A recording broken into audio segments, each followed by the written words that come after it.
Eu não sei, mas nos últimos tempos eu tenho pensado muito sobre... Acho que a gente vai chegando uma idade, né?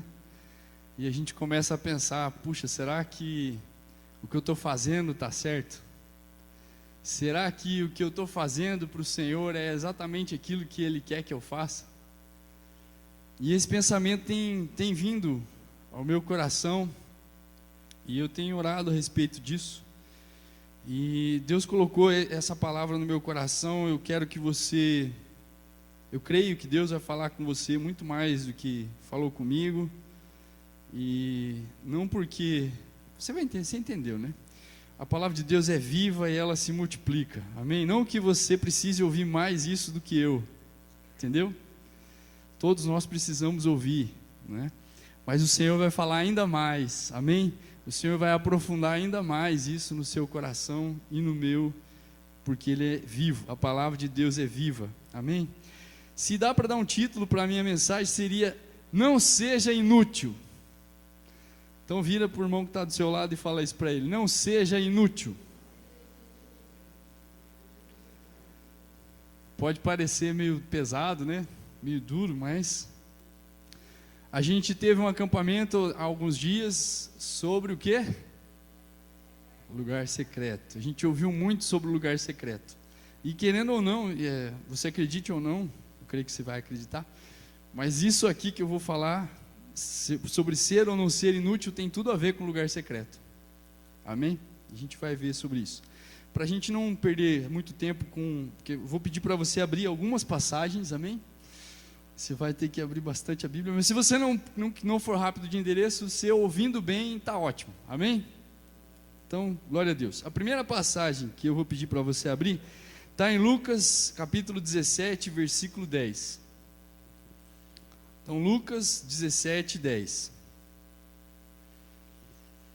É importante a gente, de tempos em tempos, rever a nossa vida, rever o caminho que a gente está tomando, quais são os rumos, quais são as decisões que a gente tem tomado, para que a gente não seja inútil. Lucas 17, 10, fala assim: assim também vós, depois que haverdes feito quanto vos foi ordenado, dizei: somos servos inúteis, porque fizemos apenas o que devíamos fazer. Repete comigo aí: fizemos apenas o que devíamos fazer. Apenas o que devia ser feito. Ai, sim ou não? Se nós fizermos apenas o que a gente deveria fazer, a palavra de Deus está falando, o próprio Jesus está falando que se a gente fizer apenas o que a gente deveria fazer, a gente é inútil. Inútil, no original, quer dizer o quê? Não serve para nada. Triste isso, né?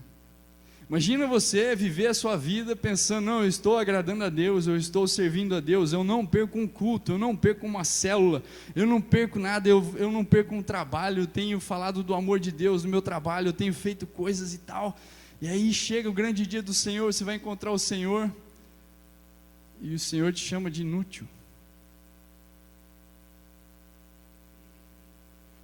Como a gente pode se livrar disso? Essa é a intenção, amém? Que a gente não seja um servo inútil. Então agora você volta comigo aí em Mateus capítulo 25. Aqui nessa passagem que a gente acabou de ler, Jesus ele conta uma história. Ele fala: vocês também, se vocês tivessem um servo, e esse servo vindo da lavoura e chegando na casa de vocês não iam pedir para ele se assentar e comer antes. Antes vocês iam pedir para ele fazer o quê? Servir a mesa para vocês, vocês comeriam, e depois que vocês comessem, então vocês deixariam ele comer. E vocês não agradeceriam ele por ele ter feito isso. Por quê? Porque ele era servo. E aí ele fala assim: da mesma forma vocês, depois de terem feito tudo aquilo que vocês deveriam fazer, vocês são servos inúteis. Uau! Mateus 25, a partir do versículo 14, fala assim: o reino de Deus, veja só, Jesus está falando a respeito do reino de Deus. Ele conta três histórias. A primeira é das virgens sábias e virgens loucas. A segunda é essa que eu vou falar para vocês. Então, quando ele fala assim, pois será como um homem, está falando do quê?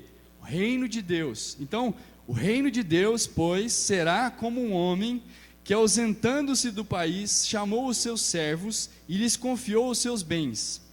A um deu 5 talentos, a outro 2, a outro 1, a cada um segundo a sua própria capacidade. E então partiu. O que recebera 5 talentos, imediatamente saiu a negociar com eles e ganhou outros 5. Amém? O outro, do mesmo modo, o que recebera 2, ganhou outros 2. Mas o que recebera 1, saiu, abriu uma cova e escondeu o dinheiro do seu senhor. Depois de muito tempo, voltou o senhor àqueles servos e ajustou contas com eles. Então, aproximando-se que o recebera 5 talentos, entregou outros 5, dizendo, Senhor, confiaste-me 5 talentos, eis aqui outros 5 talentos que ganhei. Disse-lhe o Senhor, muito bem, servo bom e fiel, foste fiel no pouco, sobre o muito te colocarei, entra no gozo do teu Senhor. Aproximando-se também o que recebera 2 talentos, disse, Senhor, 2 talentos me confiaste, aqui tens outros 2 talentos que ganhei. Disse-lhe o Senhor, muito bem, servo bom e fiel, foste fiel no pouco, sobre o muito te colocarei, entra no gozo do teu Senhor.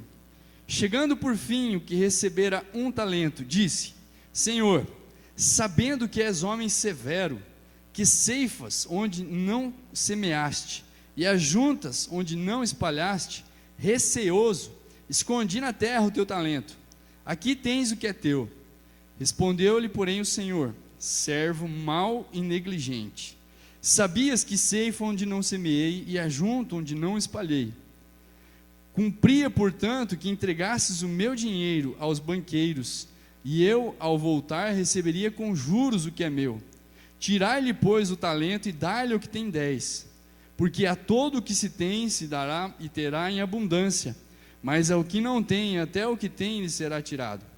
E o servo inútil, lançai-o para fora nas trevas, ali haverá choro e ranger de dentes. Então aqui a gente vê 3 servos, sim ou não? 2 servos, todos os servos receberam algo do seu senhor, sim ou não? Só que aqui não fala que o Senhor pediu para eles fazerem alguma coisa com aquilo, só fala que o Senhor confiou as suas riquezas. Para um ele deu 5, para outro ele deu 2 e para outro ele deu 1. Não fala que o Senhor deu para eles para que eles cuidassem e multiplicassem, não fala. Fala só que o Senhor confiou, sim ou não? Então o Senhor confiou para eles determinada quantia, para um deu 5, para outro deu 2 e para outro deu 1. Só que o que a gente vê aqui? A gente vê que um dos servos foi achado o quê? Inútil. E a gente viu que inútil é quando você faz o quê? Tudo que você devia fazer.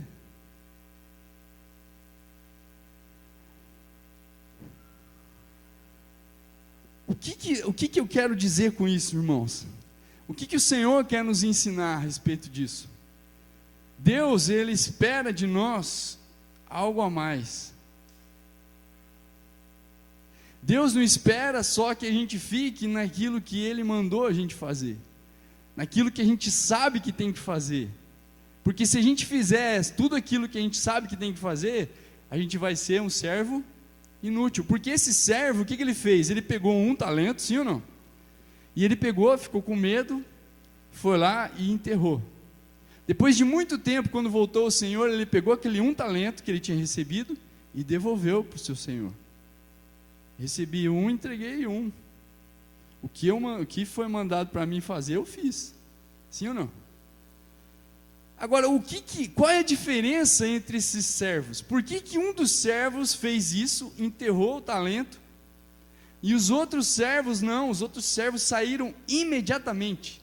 Lembra uma vez que o pastor Jamê trouxe uma mensagem sobre ser diligente? O que é ser diligente?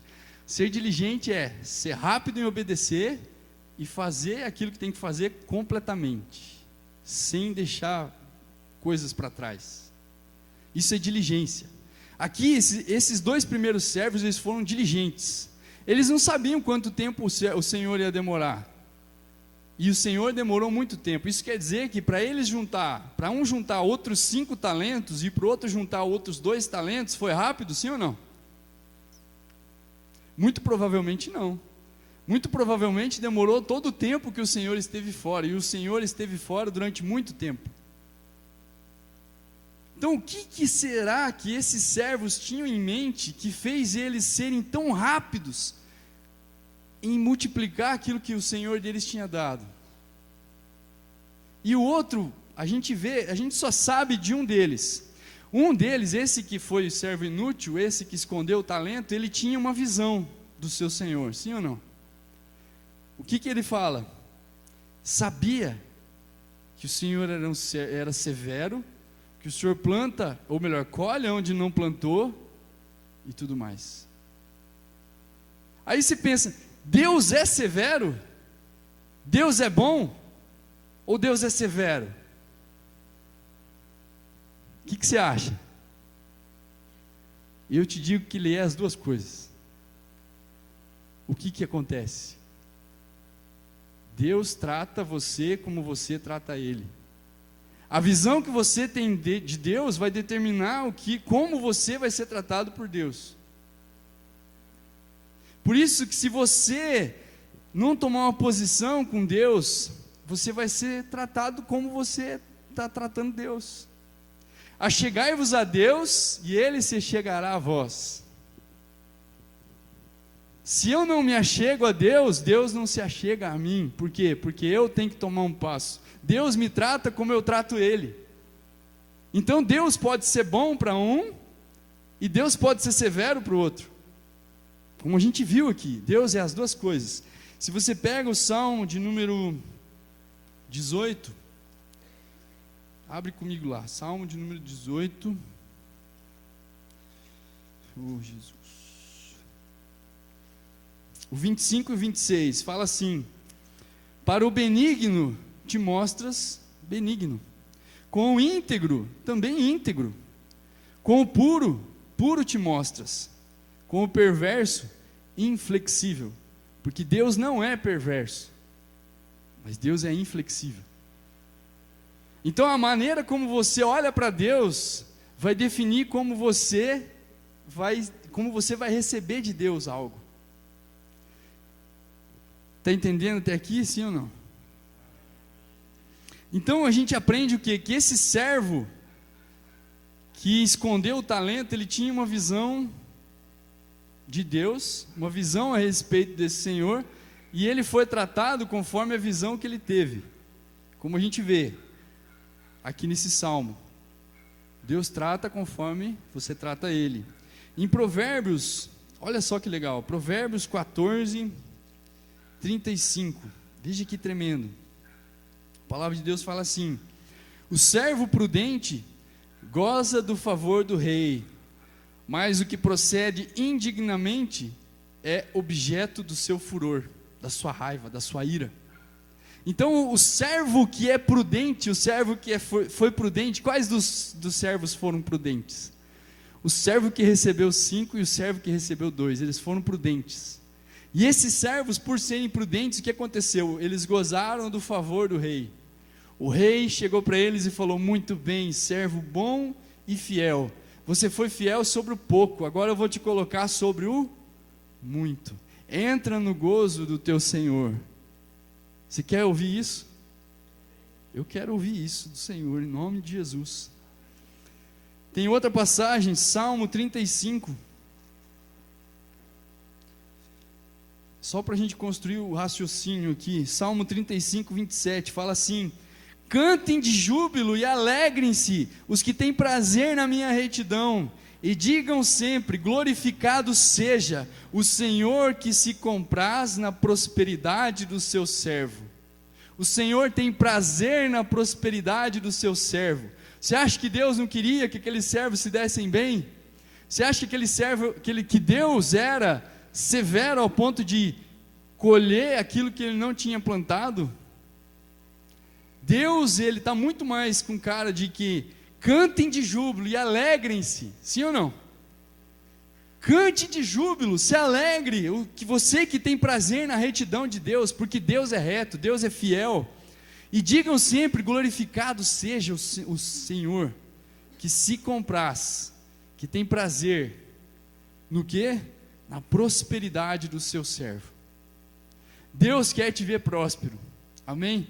Deus quer que você prospere, e isso não quer dizer que então você vai ter o carro do ano, que então você vai ter a casa dos seus sonhos, não é isso sua prosperidade. Pode ser isso? Pode, faz parte do pacote, faz, mas ser próspero é ser abençoado em todas as coisas. O que você põe a mão, aquilo multiplica, o que você se dispõe a fazer, aquilo vai para frente. Isso é ser abençoado, amém? Você pode se sentir um cara abençoado ganhando um salário mínimo, e você pode se sentir um cara amaldiçoado ganhando milhões. Depende de como você enxerga o seu Senhor. A visão que você tem de Deus vai determinar aonde você vai. Tem uma passagem em Daniel que fala que o povo que conhece o seu Deus fará proezas. O povo que conhece o seu Deus. Se você não conhecer o seu Deus, você não vai fazer proezas. Mas se você conhecer o seu Deus, você vai fazer proezas. Amém? Você crê nisso? Agora, o que isso tudo tem a ver com o secreto? Para mim, a visão que você tem de Deus, ela é estabelecida no seu secreto. Sim ou não? Não adianta você vir na igreja e querer ter uma visão de Deus pessoal. Não adianta você vir aos cultos, receber uma palavra e ter uma visão de Deus, de um Deus pessoal fazendo isso. Não tem como, meu irmão. Porque não existe busca terceirizada. Já ouviu falar? O Tiagão falou sobre isso no acampamento. Terceirizar a busca por Deus não existe. O povo tentou fazer isso com Moisés. Não deu muito certo. Deus não quer que você terceirize o seu relacionamento com Ele. Amém? Deus quer que você procure Ele. Agora olha só que interessante, Romanos, você não precisa abrir lá, se você não for rápido de endereço, que nem eu assim, que eu estou lerdo aqui, mas se você for rápido de endereço, abre lá comigo, Romanos 3, 10 e 11, fala assim, a gente não vai ler tudo, porque é uma citação de uma escritura. A gente tem parte dessa escritura no Salmo de número 14, que o pastor Mateus leu no acampamento, e a gente tem essa citação também no Salmo de número 53, fala assim, não há justo nenhum sequer, não há quem entenda, não há quem busque a Deus, guarda isso, repete comigo, não há quem busque a Deus. Agora cutuque a pessoa que está do seu lado e fala, não há quem busque a Deus. Continua, todos se extraviaram, a uma se fizeram inúteis. Se fizeram inúteis. Não há quem faça o bem, não há nenhum sequer. Veja, é a gente que se faz inútil. Eu e você, a gente procura se tornar inútil. Agora a questão é, como? A resposta está aqui. Não há quem faça o bem, ou melhor, antes, né? Não há quem entenda, não há quem busque a Deus. Buscar-me-eis e me achareis, quando buscareis de todo o vosso coração, né? Serei achado de vós, farei mudar a vossa sorte. Invoca-me, e anunciar-te-ei coisas grandes e ocultas que não sabes. Então a busca por Deus é que vai revelar essa relação essa relação pessoal com Deus. Nós temos o mesmo Deus, amém? Só que Deus quer tratar comigo de forma diferente que Ele quer tratar com você. Eu tenho dificuldades diferentes das que você tem. Eu tenho qualidades diferentes das que você tem. Todos nós somos vasos de barro nas mãos do Senhor, amém? Deus colocou um tesouro precioso demais nas nossas vidas, para que a gente ache que sabe como lidar. Eu e você não sabemos para que servimos. Eu e você precisamos dele para saber para que existimos. Isso a gente precisa entender, porque ele fala assim: não há quem entenda, não há quem busque a Deus. Olha, vocês precisam buscar a Deus, vocês precisam entender que sem buscar a Deus você vai ficar inútil, você vai virar um servo inútil, você vai fazer só o que te mandam fazer, mas você não vai fazer um algo a mais. Você veja que esses homens que fizeram algo a mais, eles fizeram por quê? Porque existia uma motivação diferente dentro deles. Na minha imaginação santa, porque eu fui santificado pelo sangue, amém? Na minha imaginação santa, eu gosto de pensar o seguinte, que esses caras, eles fizeram algo diferente, porque eles conheciam o Senhor. Eles sabiam que o Senhor era bom, e que o Senhor tinha prazer na prosperidade dos seus servos. Eles sabiam que o Senhor queria recompensar eles, eles sabiam, eles conheciam o Senhor de forma diferente, eles não tinham uma visão torta de Deus, mas eles tinham uma visão correta de Deus, porque Deus é bom, amém? Deus é bom, isso precisa ficar claro. Não tenha medo de se entregar nas mãos de Deus, porque Ele é bom. Ele é bom, e o que Ele tem para nós é bom. Só que se eu e você ficarmos resistindo, a gente não vai entender, a gente não vai conseguir se render. Agora, eu estava orando esses dias, e foi engraçado até. Se você estivesse lá junto comigo, você ia dar risada da minha cara. Mas a gente faz coisa engraçada no secreto também, sim ou não? Foi assim. Acho que isso foi na segunda ou na terça, não lembro.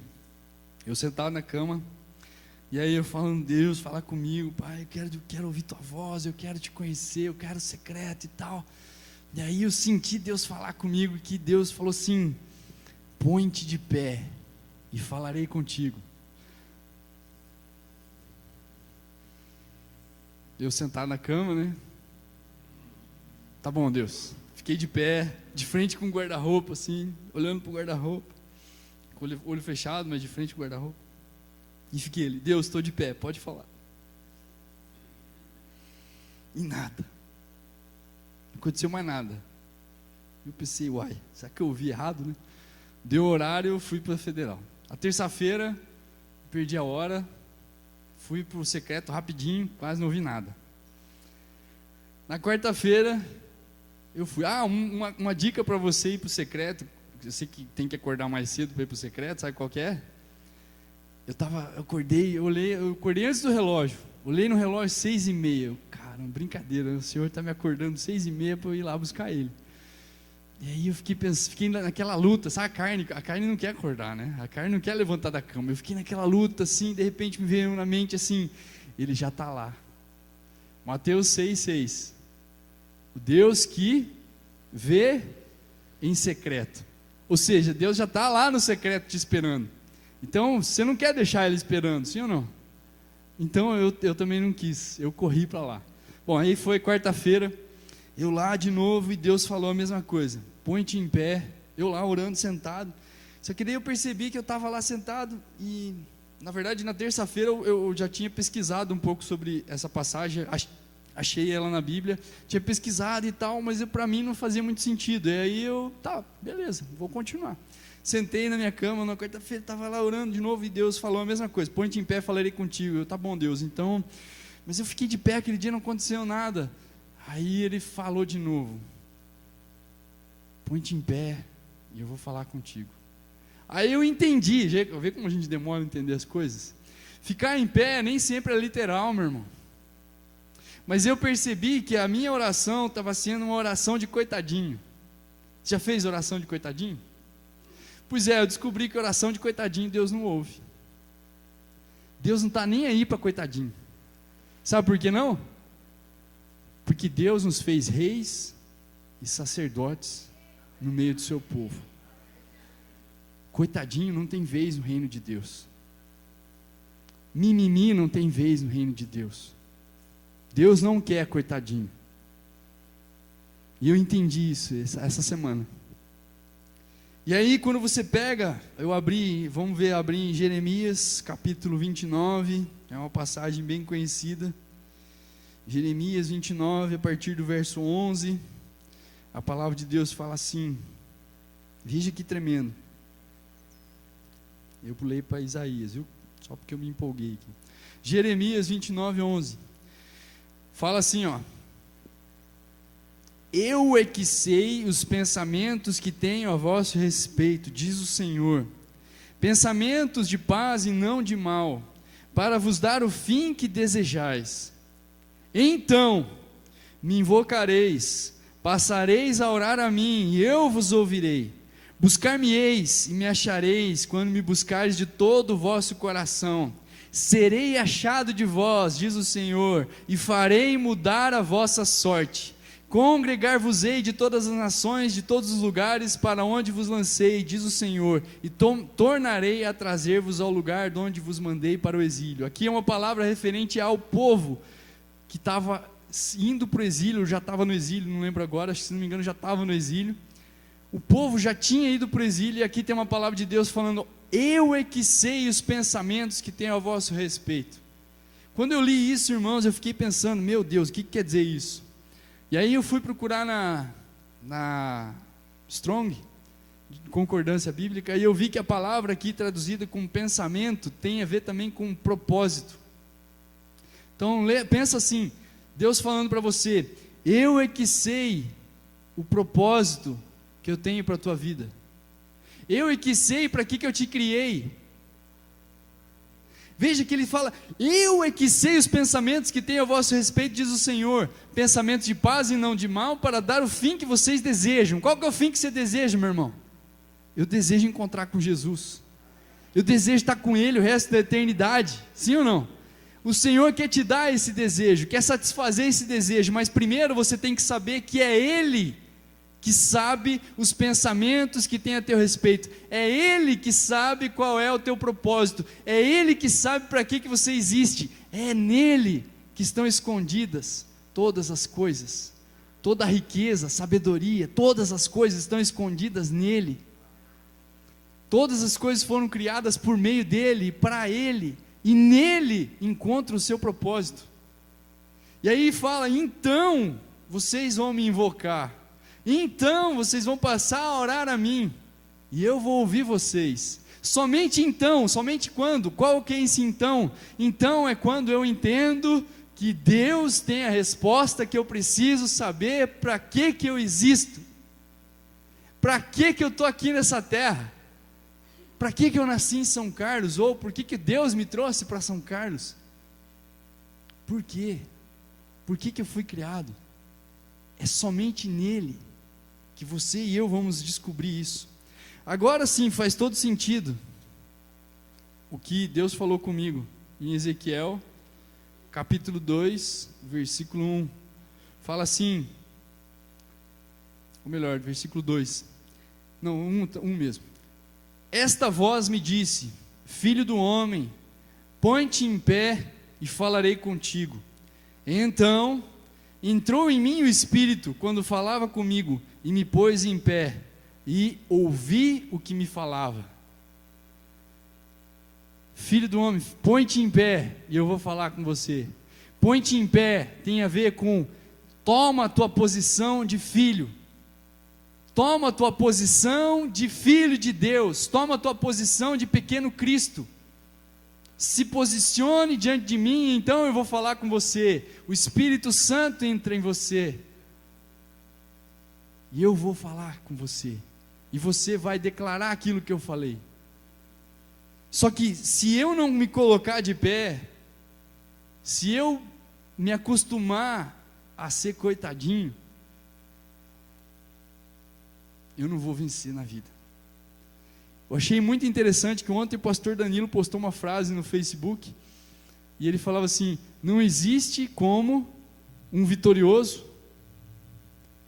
um coitadinho ser vitorioso, não tem como um coitadinho ser vitorioso.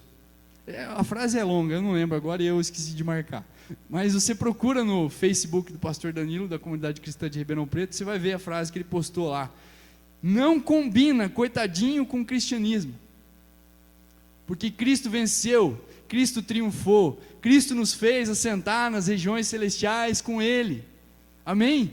Então eu e você, nós temos que parar de ser coitadinho, parar de ser pequenininho, porque você pode ser pequenininho, mas diga o fraco, sou forte. Deus está mandando você mentir? Não, Deus está falando para você, muda de mente, muda de foco, para de olhar com os seus olhos limitados e olha com os meus. Eu é que sei os pensamentos, eu é que sei o propósito para o qual eu te criei. E então você vai me invocar, então você vai passar a orar a mim. Se você não entende isso, meu irmão, a gente não tem prazer no secreto. Se você não entende que Deus sabe exatamente aquilo que você precisa, e só Ele tem as respostas, você não vai buscar Ele no secreto, você não vai sentir prazer de estar com Ele. E muitas vezes, irmão, não acontece nada. Às vezes a gente mistifica o secreto como se fosse algo uau. É uau, mas é no sobrenatural. Muitas vezes não acontece nada. Você fica lá, você passa um tempo a sós com Deus. Mas eu creio que conforme a gente vai fazendo isso, conforme a gente vai crescendo nisso, as coisas vão ficar cada vez mais doidas. Sim ou não? Você está afim de viver aventuras com Ele? Amém, eu também. Agora olha só que interessante. Colossenses capítulo 2, verso 11 e 12. Fala assim: nele também fostes circuncidados por intermédio não por intermédio de mãos, mas no despojamento do corpo da carne, que é a circuncisão de Cristo, tendo sido sepultados juntamente com ele no batismo, no qual igualmente fostes ressuscitados, mediante a fé no poder de Deus que o ressuscitou dentre os mortos. Cristo nos circuncidou na carne, ou seja, o que isso quer dizer? Cristo nos deu a autoridade para vencer a carne, para vencer o pecado, para vencer tudo aquilo que desagrada a Deus. Cristo nos deu essa autoridade, amém? Cristo venceu por nós na cruz e nos deu esse presente. E aí ele continua, né? Tendo sido sepultados. Quantos aqui foram sepultados com Cristo? Se foi sepultado, então levanta a mão, irmão. Morto não levanta a mão, irmão. Como é que você foi sepultado? Por que você levantou a mão então? Porque você já ressuscitou, cabeção. Amém? Você ressuscitou com Cristo. Assim como você morreu, você ressuscitou, porque Jesus te ressuscitou. Amém? Você está vivo. Por que você está andando como morto então? A gente está morto único e exclusivamente por pecado. Amém? O pecado não tem mais poder sobre mim e sobre você. Por quê? Porque Deus nos deu a vitória. Deus nos deu. Morto não peca, irmão. Então por que a gente está tentando ir voltar para essa coisa do pecado? Não tem porquê, não tem razão. A gente precisa aprender a andar no Espírito. Amém? Satisfazer a vontade de Deus no Espírito. Agradar a Deus no Espírito. Porque nós fomos sepultados, ou seja, a gente estava morto, cheirando mal. Jesus veio e sepultou a gente de uma vez por todas. O batismo é um simbolismo disso, porque na água eu deixo o meu corpo velho e saio dali um novo homem. Mas isso na verdade é um simbolismo do que Deus fez por nós no dia que eu e você correspondemos à voz de Deus, chamando eu e você. Porque nós nascemos não da vontade do homem, sim ou não? Mas nascemos de quem? De Deus. Então o dia que Deus tocou no meu e no teu espírito, no dia que eu e você entendemos que nós éramos pecadores, nós estávamos debaixo da ira de Deus, e nós nos arrependemos, nós olhamos para Cristo e falamos: Jesus, sem você não dá. Ele tocou no nosso espírito e nos trouxe vida, e isso a gente testifica no batismo, amém? Morto com Cristo, ressurreto com Cristo. Hoje eu posso andar em novidade de vida, hoje eu posso andar por aí porque eu estou vivo, eu não estou morto mais, amém? Cristo me libertou do corpo da morte. Outro versículo que eu vou ler, já estou acabando, tá, irmão?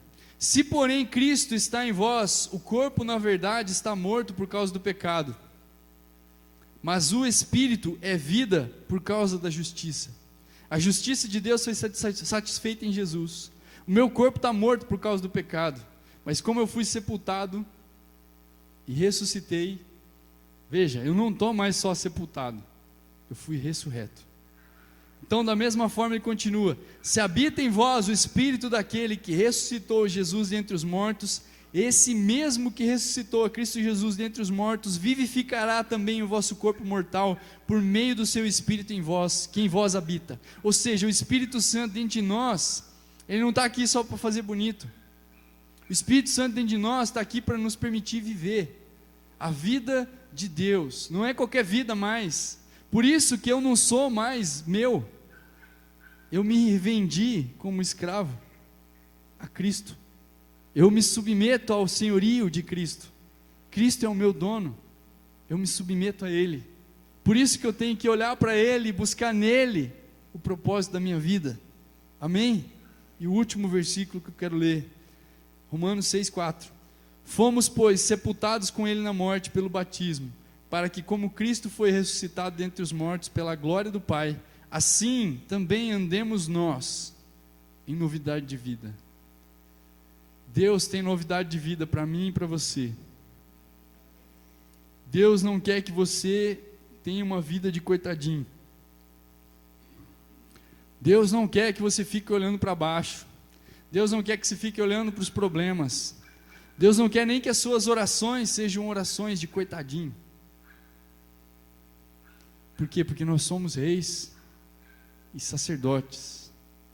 Se você tem Cristo de fato como seu Senhor, como seu dono, se você se submete a Ele. Amém?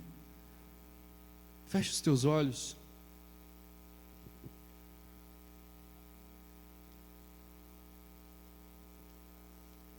E não espere eu orar, não.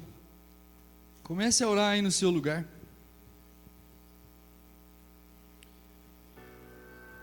Põe-te em pé e eu falarei contigo.